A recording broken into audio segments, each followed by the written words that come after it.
Nagsimula sa isa, naubos ang 5, hanggang umabot ng 15. Pagdating ng 20, hindi na makatayo. Busog na busog, lubog na sa pagkaupo. Yan na nga ba sinasabi, hindi naman babae. Anong masasabi mo sa debt, sa budget allocation ng debt? Yung sa ngayon kasi hindi ako masyadong familiar kung magkano ang budget ng DepEd. Pero ang tingin ko kasi dyan, ang tingin ko kasi dyan ay yung allocation ay sana maayos. Kasi hindi ko naman nakita yung bahagda ng gastusin. Yung breakdown ng mga gastusin ng budget, ng buong budget. Pero ang tingin ko dyan, sana lang maayos. Kasi ang ibang mga yung binibigyan ng budget, ibang mga allocation ng budget kasi tingin ko hindi siya dapat gano'n siguro kalaki. Kasi kagaya halimbawa sa mga modules, kung magkano ang... Excuse me. Hindi ako familiar ha. Halimbawa yung budget para sa mga modules, dapat ipagpagawa na lang natin ng mga libro yun. Kasi mas matagal gamitin ng mga libro eh. Kumbaga yung budget, yung ibang mga budget kasi parang nasasayangan ako. Gano'n. Siguro nasa paggamit din ng tao yun, nasa paggamit din ng mga nasa eskwelahan yun. Kasi nga, yun naman ang binibigay ng nasa taas eh. Yun ang module yun, kailan ba nag-start yan? Parang nag-COVID. Yun lang naman yan eh. Hindi ako kasi galit. mga modules pa ngayon. Kasi mga libro, hindi naman lahat ng subjects sasabihin mga libro.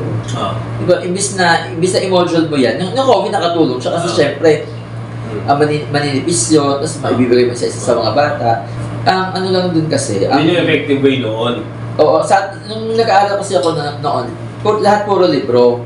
So, ang tendency nun, talagang kahit na mabigat yung bag mo, dadahin mo lahat ng libro kasi nga gagamitin sa school. Ito kasi, parang ang dami-dami mga lumabas na mga references. Mga, di ba, may libro. Online.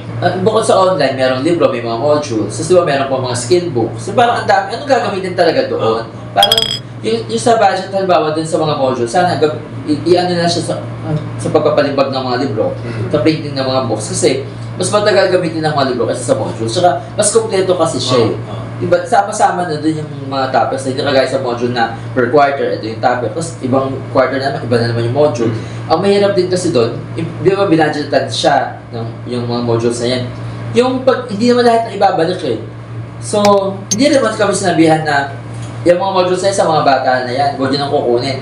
Pag hindi nakuha yan, syempre yung budget halimbawa na 30 pesos sa isang module, halimbawa lang 30 pesos sa isang module, na-budgetan siya pero hindi mo nakuha eh. Imbis na naitabi mo yung mga modules sa bawa na 100, ilan na nga nagbalik. Tapos bawal pa mga kolekta bawal mong pabayaran. Yung sa ibang school, sa ibang setting, na no collection policy kasi.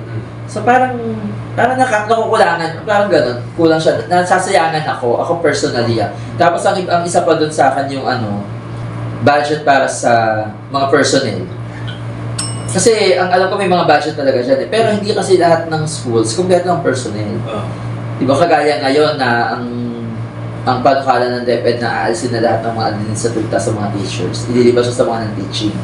So, sa principal, sa office staff, sa admin, sa mga head teachers, doon na ilalagay lahat ng mga administrative functions sa isang school. So, syempre, kasi iba-iba kasi tayo ng kakayahan eh. Pwede yung kakayahan ko, kaya kang mag-function na sa 3 trabaho, 4 na trabaho. Yung ibang mga kasamahan kasi natin, hindi nila kaya eh. Kasi iba-iba nga kasi tayo. So, yung mga ibang mga functions na hindi makukuha ng ilang tao, dapat meron sumalo kasi nun. Kasi hindi naman pwede na kung ang school dahil wala tayong ganito, wala tayong liaison, diba? Dapat talaga lahat ng trabaho magampanan yan eh. Ano pa man ang mangyari, kailangan may gumanap dyan. So, yung mga positions na dapat na ma-budgetan, tingin ko, may budget sila eh. Pero nasan yung mga tao na yun? Diba? Kaya kumbaga, yung pag-aalat ng budget para sa mga personnel, dapat talaga nakikita siya eh. Kasi kagaya niyan na ng guidance. Ilan ang binabudgetan na guidance counselor. Pero, wala namang mga guidance counselor na nakikita sa school. No, exactly. Diba? Wala. Sabi, wala daw mga nag-a-apply. Kasi naman, kaya rin ako, ang tingin ko... Pero hindi naman nagagamit yung budget. Pero kasi, syempre may budget dyan eh. Nasaan ngayon yung budget? Excuse me. Kasi ang tingin ko kasi dyan, kaya rin nadi-discourage yung iba na mag-apply. Kasi yung ratio, 1 guidance counselor, tapos 1,000 na estudyante, 500 na estudyante. Syempre kung ikaw, medyo, kahit na registered ka, may sarili ka rin mga issues eh. Sasaluhin mo lahat yung issue ng 1,000 na bata, no, isang tao ka lang. Parang gano'n yun eh. Pero kagaya halimbawa sa registrar. Ako kasi registrar ako ng school eh. So, kung merong item dyan, halimbawa na isang register sa isang school, paano kung yung isang eskwelahan na napuntahan mo, 3,000 yung estudyante, 4,000, 5,000. Kagaya dun sa isang school na 17,000 ng estudyante. Isang registrar ka lang, kaya mo ba yun? Di ba? Kaya kailangan... Pero babagsak siya sa pinaka-principal ba? Sa principal siya babagsak? Yung need kasi ng school eh. Ang operations kasi ng school talaga, sa lahat kasi ng operations ng school, ang namimahala talaga dyan ay ang principal. Pero kasi syempre, hindi naman pwede na gano'n, na kaya na... Hindi ko pwede na gano'n. Na ako isang tao lang ako, di ba gano'n? Kaya, dapat dyan, mag-hire tayo ng mga tao na makakatulong. So dapat, nakikita na yung principal yun, o kaya nakikinig na siya dun sa mga taong nasa ground. Oo. Sa ibang schools talaga, nag-hire sila. Kaya lang kasi, sa ibang schools hindi naman kaya ng budget nila. Kasi di ba, ang budget ng school depende sa laki niya, sa dami ng estudyante. May mga factors na tayo consider dyan. So sa ibang schools na kaya naman, nakakapag-hire ng school. Pero sa ibang schools na limited ang budget at marami pa mga gastusin, talagang parang one-man show. Ikaw ang gagawa niyan kasi ikaw ang nandiyan. Dami nun, no? Kaya yung kailangan sa akin dyan, yung allocation para sa mga personnel at yung mga pag-open ng items para sa mga personnel na dapat din talaga na mabudgetan ng maayos yan. Kasi hindi naman pwede na para magampanan mo yung trabaho mo. Hindi naman pwede na palipat-lipat ka eh. Di ba? Magagaya ng ibang mga posisyon na marami kang hawak na schools, halimbawa, gano'n, na dapat talaga may focus ka kasi dyan eh. Kasi iba problema nito, iba problema nito, iba yung problema nito. So, hindi naman din kasi tayo ganun kaano eh, na masasolusyonan mo lahat o kaya magtutunan mo ng pansin lahat eh. Dapat may focus din kasi tayo. So, sobrang mahirap. Dalawang task pa nga lang, mahirap eh. Dalawang posisyon na yung ginagampanan mo, mahirap. Ba't mo po yung tatlo, apat? Tsaka ang mahirap din kasi dyan, ang dami mong ginagawa sa school, ang dami mong mga trabaho na ginagampanan. Pero, hindi ka compensated talaga. Diba? Isa rin sa mga issue yan eh, yung compensation, kung yung budget para sa compensation, tingin ko sa salary siguro babagsak yan. Kasi talagang, di ba parang tatlo ang functions mo pero isang budget ka lang. Di ba parang, nasaan yung budget sa ganito? Parang, saan siya napunta? Wala.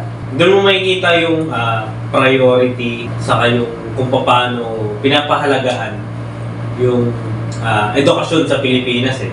Yung aside sa pag-allocate ng budget, ano ba yung number one na malaki sa budget sa Pilipinas? Sabihin natin ganyan.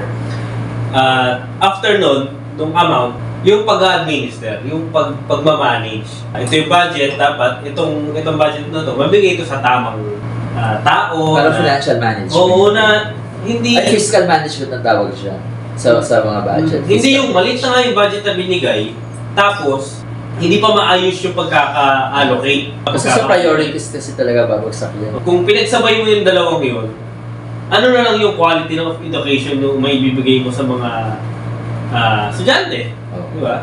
Kasi demotivated na rin yung mga teacher eh. Basta ako ang tingin ko dyan, pag nag-uusapan ng mga budget allocation, yung mga issues tungkol sa teacher, ang nangunguna talaga dyan dapat ay ang salary. Kasi gano'n, lahat naman doon ang bumabagsak eh. Kaya, kasi doon mo gagalingan eh. Unless, wala ka ng excuse para hindi mo galingan. Tsaka sa mga offices sa amin, sa mga schools, ganyan, ang dami rin ginagawa ng mga admin. Pero, kung mababang sweldo ng teacher, mas mababang sweldo ng non-teaching eh. Kasi, di ba, teachers yan eh. May level naman kasi tayo sa government ng sweldo eh. Kung halimbawa lang ang teacher 1, halimbawa siya, salary grade 10. Pagkadating sa non-teacher, ang dami rin trabaho ng ginagawa yung mga paperworks, pero 9 lang siya o kaya 8 lang siya. Yung alam mo yun, parang yun nga eh, ang dami mong ginagawa pero hindi ka talaga compensated. Kaya hindi rin natin masisisi yung iba kung bakit masusunod na magtrabaho sa private companies, sa ibang bansa. True. Kasi doon sila... Matatanggal yung puso eh, no?